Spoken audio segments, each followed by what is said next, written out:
Senasa. 5 años de un entramado de corrupción. Si el presidente demostró que estaba desinformado.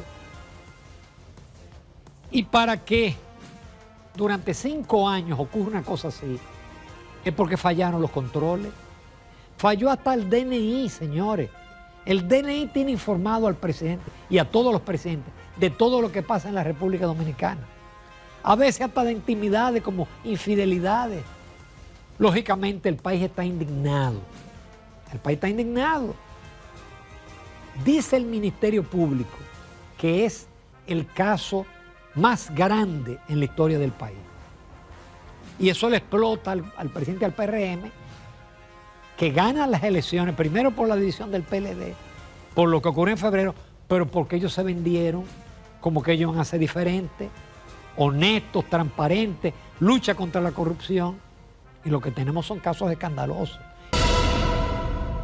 Amables televidentes, sean todos bienvenidos a Propuesta Semanal, domingo 21 de diciembre del año 2025, a tiro de hit de la Navidad y de fin de año.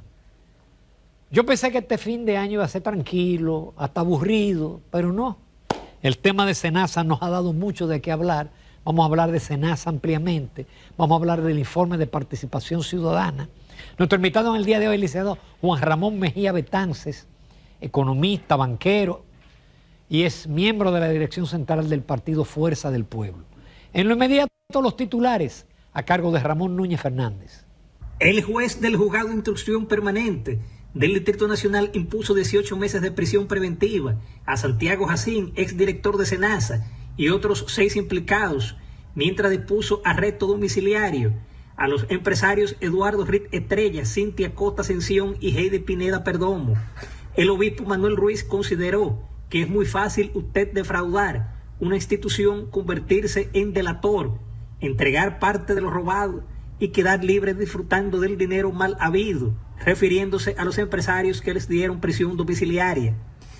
El presidente del Instituto Dominicano de las Telecomunicaciones, Indotel, y precandidato presidencial Guido Gómez Mazara consideró el presidente de la República, Luis Abinader, procedió, en este caso, como no lo hicieron los gobiernos anteriores, y calificó duramente a los implicados en la estafa con palabras impronunciables. Fernando Camaño, miembro de la Dirección Central de la Fuerza del Pueblo y ex superintendente de Salud, fue la primera persona que denunció el pésimo manejo financiero de Senasa y su uso proselitista, por lo cual no exonera de responsabilidad al presidente Abinader. Chanel Rosa Chupani, exdirector de Senasa, en septiembre advirtió de la existencia de una contabilidad paralela para engañar a la Superintendencia de Salud, y efectivamente los estados financieros corregidos a diciembre del 2024 elevan un hoyo de 15.499 millones. Y con rostros austeros, no era para menos con el escándalo de Senasa. Se celebró en menos de una hora el último consejo de gobierno de este año. Senasa. 5 años de un entramado de corrupción. El 25 de junio de este año hubo una rueda de prensa de la Fuerza del Pueblo, del doctor Alvarado y del licenciado Fernando Camaño. Ellos denunciaron que había un déficit en Senasa, que había atraso en los pagos. Camaño denunció que Senasa se estaba utilizando como un instrumento proselitista y que ingresaron 2.4 de millones sin un estudio técnico. 5 días después, el presidente Abinader le respondió que la oposición lo que quería era sacar esas personas y eliminar todas las cosas que Senasa había creado. Y además elogió todo lo que había logrado Senasa. Es más, llegó a decir que antes del 20 nadie conocía a Senasa. Señores, Senasa, manejada por Tati, por Altagracia, manejada por Chanel, por Doña Mercedes, era la mejor ARS de la República Dominicana. Había gente que salía de una ARS privada para meterse en Senasa. Sí la conocían, presidente. Entonces el presidente demostró que estaba desinformado, Una cosa que el presidente de la República es el hombre más informado. En septiembre destituyó al director de SENASA, el doctor Santiago Jacín. Y después informó que se había depositado un expediente en el ministerio y que estaba investigando. O sea, el presidente demostró que estaba desinformado. ¿Y para qué durante 5 años ocurre una cosa así? Es porque fallaron los controles, falló la Superintendencia de Salud y Riesgos Laborales, falló el Consejo de la Seguridad Social, falló la Contraloría, falló compras y contrataciones, falló hasta el DNI, señores. El DNI tiene informado al presidente y a todos los presidentes de todo lo que pasa en la República Dominicana. A veces hasta de intimidades como infidelidades. Se dice que el presidente Balaguer disfrutaba de esos informes. Cuando decía, mire, fulano se está acostando con fulana, que es esposa. Entonces, ¿y cómo se pudo manejar tanto efectivo en soborno sin que no saltaran las alarmas? Por ejemplo, el sistema financiero.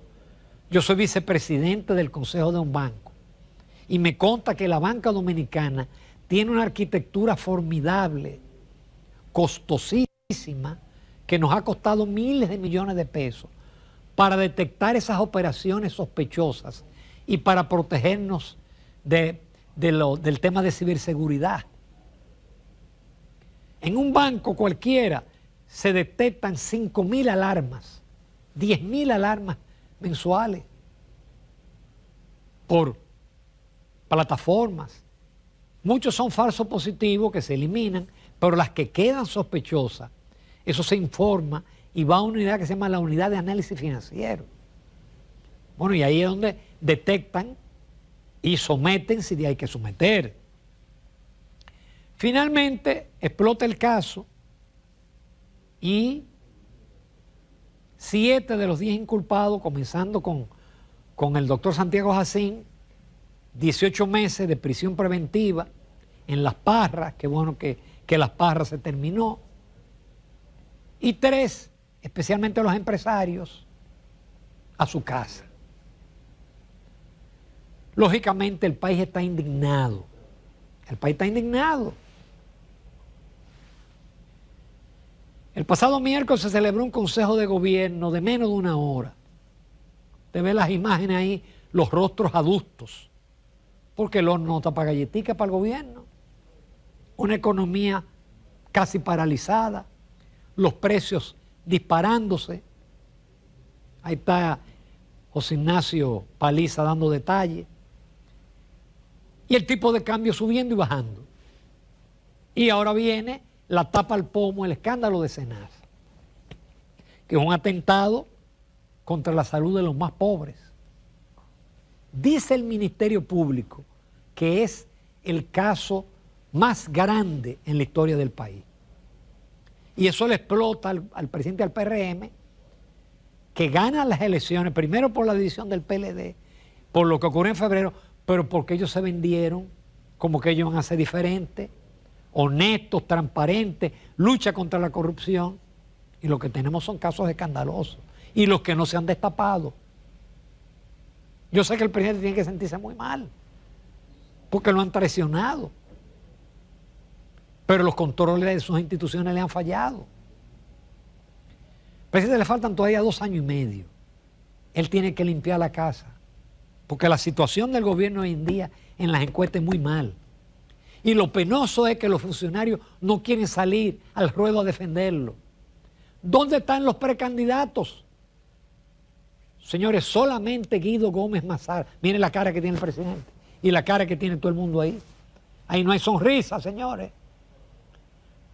Ahí no hay sonrisa porque no hay nada que celebrar. Entonces, ¿qué precandidato salió a ruedo a defender al gobierno y hablar del caso del Senado? Guido Gómez Mazara es el único. Estuvo en el Telematutino 11.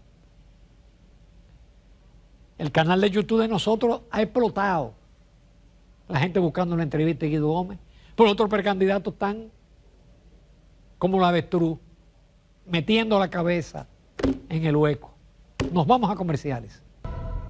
Como denunció Chanel Rosa Chupani, monumento a la honestidad, un hombre que lo que vive de una pensión, hizo tremendo trabajo en SENASA y tremendo trabajo en el Servicio Nacional de Salud, sin ser médico.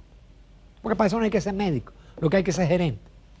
Él denunció en septiembre que había una contabilidad paralela. Y efectivamente, la gestión anterior publicó los estados no auditados a diciembre. Y esta administración, que tiene la tarea de levantar la confianza y de pagar muchas deudas, los corrigió. De un trabajo que hizo Richard Medina, porque yo no me apropio del trabajo de él, él es un excelente trabajo comparando. Pero él dice, en el estado corregido, las deudas a clínicas y hospitales es de 9.922 millones de pesos. Pero en el estado paralelo de SENASA decía que eran 1.600. A los médicos se le debe 2.625 millones. Eso lo denunció el colegio médico. Sin embargo, el Estado decía, el Estado anterior financiero, 226 millones. Y por ahí, el hoyo inicial, el hoyo, es de 15.500 millones. Ese hoyo lo vamos a pagar nosotros. Al igual que pagamos el hoyo de la quiebra de los bancos, es nosotros que vamos a pagar ese hoyo. Porque ese dinero lo tiene que buscar el gobierno. Lo tiene que buscar. ¿Y dónde lo va a buscar? De los recursos que aportamos nosotros. Por otro lado, mi artículo de esta semana obviamente es sobre esto. Es sobre el caso de SENASA, porque no puede ser de otra cosa. Y cuando fallan los controles y la supervisión, fallaron. Entonces, cuando pasa eso, yo me pregunto, ¿y qué no estará ocurriendo en otras instituciones? ¿O qué ocurrió? ¿Pero por qué ocurrió en educación? Y hay 2 o 3 expedientes ahí que están calienticos, esperando que el Ministerio Público, que tiene tantos casos, tire para adelante. Porque dependiendo cómo se maneje este caso, está en juego el legado de Luis Abinader, está en juego la credibilidad de la justicia y está en juego las posibilidades de que el PRM gane en el 28. Si las elecciones fueran hoy, el PRM no gana. Esa es la situación. Por otro lado, Participación Ciudadana presentó su balance del 2025. No tiene desperdicio. Ellos dicen que ha mejorado el gobierno en el índice de percepción, pero que SENASA lo dañó. Dice, el caso de SENASA quedará en la historia como el más dantesco atentado contra la salud del pueblo dominicano. Este año hubo pocos avances en los casos de corrupción. Yo lo digo en mi artículo. Yo digo, no hay confianza. En Odebrecht no hubo culpable. Y los 4 casos de corrupción del gobierno de Danilo Medina solamente ha sido condenado en primera instancia Alexis Medina, que fue un fraude de 5.000 millones. Chiquito al lado del de SENASA, pero es un fraude. Los otros casos están libres todos y empantanados, porque los abogados saben cómo darle larga a esto.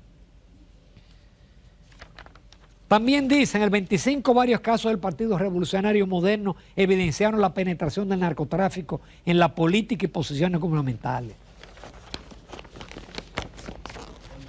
Algunas personas dicen, bueno, es que siempre el narcotráfico ha penetrado en los partidos. Es verdad y es posible.